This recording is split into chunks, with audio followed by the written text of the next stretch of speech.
এপার বাংলা থেকে পশ্চিমবঙ্গের এই মুহূর্তে যারা আন্দোলনরত সাধারণ মানুষ, ছাত্রছাত্রী, চিকিৎসক, শিক্ষক, আমজনতা যারা রাজপথে আছেন, বাংলাদেশের জনগণের পক্ষ থেকে আমরা আপনাদের সাথে একাত্মতা পোষণ করছি। কারণ আমাদের দেশে যখন ছাত্র আন্দোলন হয়েছে অথবা যে কোনো বড় ধরনের যৌক্তিক ন্যায্য দাবিগুলো আদায়ের রাজপথে বিভিন্ন সময় মানুষ নেমেছে, আপনারা ওপার বাংলা থেকে আমাদের জন্য অনেক করেছেন। একজন সোশ্যাল মিডিয়া অ্যাক্টিভিস্ট হিসাবে আমি আমার জায়গা থেকে আমার দেশের জনগণের পালসটা আপনাদের সাথে তুলে ধরছি। দর্শক, এই মুহূর্তে অনেকটা বাংলাদেশি স্টাইলে আমাদের পশ্চিমবঙ্গ বা কলকাতায় বিশাল আন্দোলন চলছে।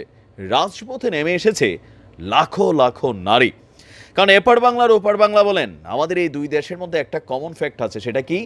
নারীদের নিরাপত্তা। কর্মস্থল অথবা ট্রান্সপোর্ট অথবা প্রতিষ্ঠান, যে কোনো জায়গায় নারীদের নিরাপত্তার ইস্যুটা খুবই হালকা, এবং আমার মনে হয় যে ওই সম্পর্কে এরকম কোনো রকম অ্যাক্টিভিটিস আমি দেখি না। ঘটনার শুরুটা হয়েছে কলকাতার আরজি কর মেডিকেল কলেজ হাসপাতালে। একজন মহিলা চিকিৎসককে হাসপাতালে ঢুকে প্রথমে ধর্ষণ, তারপর হত্যা করা হয়েছিল। আর সেই হত্যার প্রতিবাদে গেল কয়েকদিন যাবৎ আন্দোলনটা বাড়তে এখন বিশাল আকার ধারণ করেছে। ঘটনার বেশ কয়েকদিন হয়ে গেলেও সেই যে হত্যাকারী, তাকে এখনও খুঁজে পাচ্ছে না পশ্চিমবঙ্গ পুলিশ। আর এজ এ রেজাল্ট, নিরাপত্তার দাবিতে, ব্যক্তি স্বাধীনতার দাবিতে ভারতের পশ্চিমবঙ্গের আম জনতা রাজপথে নেমে এসেছেন। আর এই মুহূর্তে এই রাজপথে জনতার নামাকে কেন্দ্র করে মমতাদি, আমার খুবই পছন্দের মানুষ একজন, যদিও তিনি বলছিলেন যে বাংলাদেশি স্টাইলে অনেকটা ক্ষমতা দখলের পায়তারা করছে বিজেপি।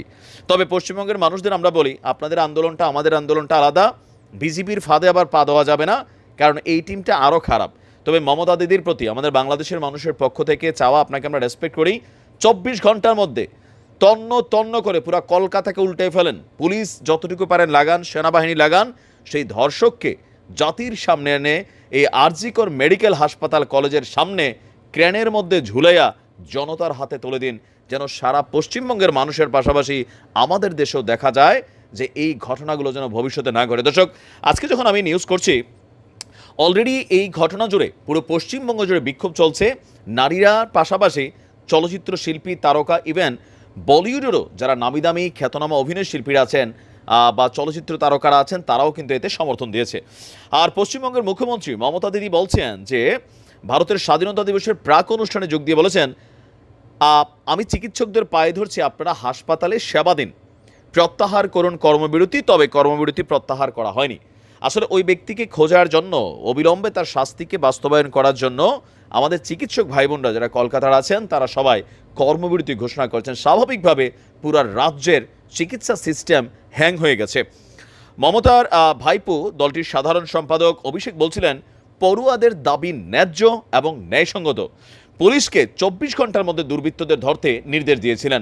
তা আমরা এখানে একটু বলি যে যখন বাংলাদেশে কোনো ঘটনা ঘটে, সেটার একটা ইফেক্ট হয়ে যায়, ভারতে ঢুকা যায়।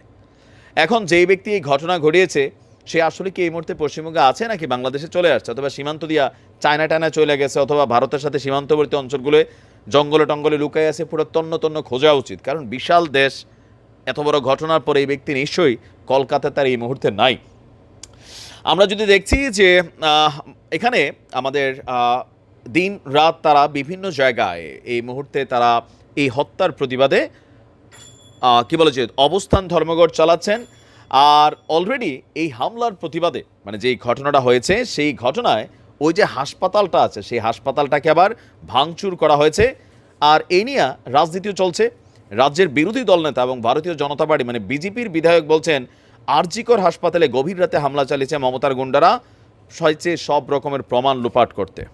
অন্যদিকে এই নিয়ে আবার রাজনীতি চলছে। বিজেপি বলছে যে এই হাসপাতালে হামলার পেছনে বিজেপি এবং সিপিএমের হাত আছে।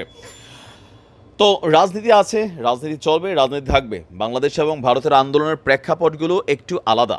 তবে বিজেপি চাচ্ছে এটাকে সরকার পতনের একটা খেলা হিসাবে পশ্চিমবঙ্গে এস্টাবলিশ করার জন্য। কারণ নির্বাচনের মাধ্যমে মোদির যেই থিওরি, ধর্ম নেয়া যে থিওরি নিয়ে পুরো ভারত চালায়, পশ্চিমবঙ্গের সাধারণ জনগণ সেই থিওরি কিন্তু খায় নাই।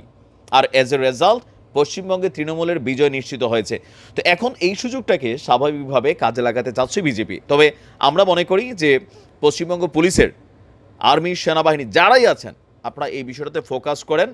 আর সেই ধর্ষককে বা হত্যাকারীকে আইনের হাতে তুলে না দিয়ে ওই যে আরজিকর হাসপাতালের সামনে ক্রেনে লটকাতে হবে।